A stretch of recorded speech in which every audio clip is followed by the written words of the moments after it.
লংকা নখুটিত প্ৰবঞ্চকৰ জালত পৰিছে এজন লোক।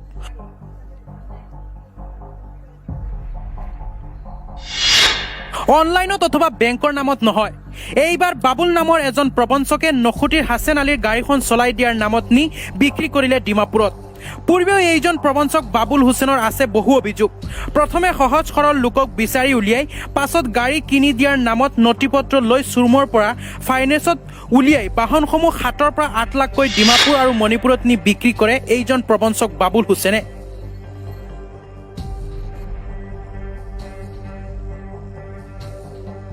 ঘটনা অনুসৰি লংকাৰ নখুটিৰ হাছেন আলীৰ AS02CC9290 নম্বৰৰ টাটা য়ুদ্ধা মাল্টনা বাহনখন চলাই মাহিলী কিস্তি মাৰি যাব বুলি কৈ ডিমাপুৰত নি বিক্ৰী কৰিলে প্ৰবঞ্চক বাবুল হুছেইনে।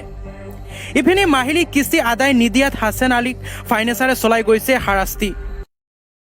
এইটো গাড়ীৰ কাৰণে দুইবাৰ মোক সুৰুঙ্গত ধৰি লৈ গৈছে। গাড়ীটো আপুনি চলাব দিছিলে তাক? নামটো কি আছিল ড্ৰাইভাৰজন আছিলে মোহাম্মদ বাবুল আলী। আপোনাৰ জনামতে গাড়ীটো ক'ত আছে? গাড়ীটো সি বিক্ৰী কৰি দিছে, খবৰ পাইছো। ক'ত বিক্ৰী কৰিছে? নাগালেণ্ডত বিক্ৰী কৰিছে। ইতিমধ্যে ঘটনা সন্দৰ্ভত হাছেন আলীয়ে নখুটি আৰক্ষী পহৰা চকীত প্ৰবঞ্চক বাবুল হুছেইনৰ বিৰুদ্ধে দাখিল কৰিছে এজাহাৰ। এতিয়া প্ৰবঞ্চক বাবুল হুছেইনৰ বিৰুদ্ধে আৰক্ষীয়ে কি ব্যৱস্থা গ্ৰহণ কৰে সেয়াই পৰৱৰ্তী সময়ত হ'ব লক্ষণীয়। মোহাম্মদ হাছেন আলী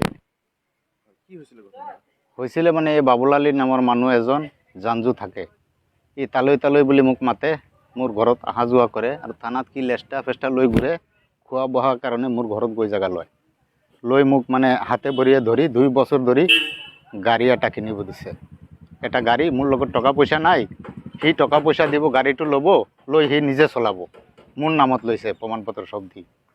এতিয়া গাড়ীটো নি পেলাই আজি 5 মাহ হৈ গ'ল, মই কিস্তিও দিব নোৱাৰে, গাড়ীটো নাপায়, এই কাৰণে মই কমপ্লেইন এজাহাৰ কৰি আছো নখুটি থানাত। এইটো গাড়ীৰ কাৰণে দুইবাৰ মোক সুৰুঙ্গত ধৰি লৈ গৈছে। গাড়ীটো আপুনি চলাব দিছিলে তাক? নামটো কি আছিল ড্ৰাইভাৰজন আছিলে মোহাম্মদ বাবুল আলী। আপোনাৰ জনামতে গাড়ীটো ক'ত আছে? গাড়ীটো সি বিক্ৰী কৰি দিছে, খবৰ পাইছো। ক'ত বিক্ৰী কৰিছে? নাগালেণ্ডত বিক্ৰী কৰিছে। এতিয়া তাক আপুনি এইটো সন্দৰ্ভত সুধিছিলে নেকি? তাক সুধিছো, কি কয় গাড়ী দি কি কৰে আপুনি, কিস্তি পালেই হ'ল। কিন্তু কিস্তিটো নিদিয়ে নহয়, কিস্তিও নিদিয়ে, গাড়ীও নিদিয়ে, মই এতিয়া কি কৰিম?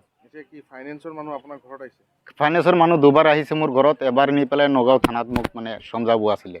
পিছত মই মোৰ মাইকী গৈ পেলাই 2 দিনৰ কাৰণে সময় লৈ সহি দি পেলাই মোক ছুটাই আনিছে। ফাইনেন্সে গম পাই গৈছে আৰু 2-3 বাৰ কৈছে ফাইনেন্সে, গাড়ীটো আপোনাৰ বিক্ৰী হৈ আছে, হাছেন আলী আপুনি গাড়ীটো লৈ কি কৰিছে, কাক দিছে? পিছত মই লাষ্টত মই গম পালো গাড়ীটো বিক্ৰী কৰি দিলে। আগত 26টা গাড়ীৰ কমপ্লেইন আছে তাৰ ওপৰত।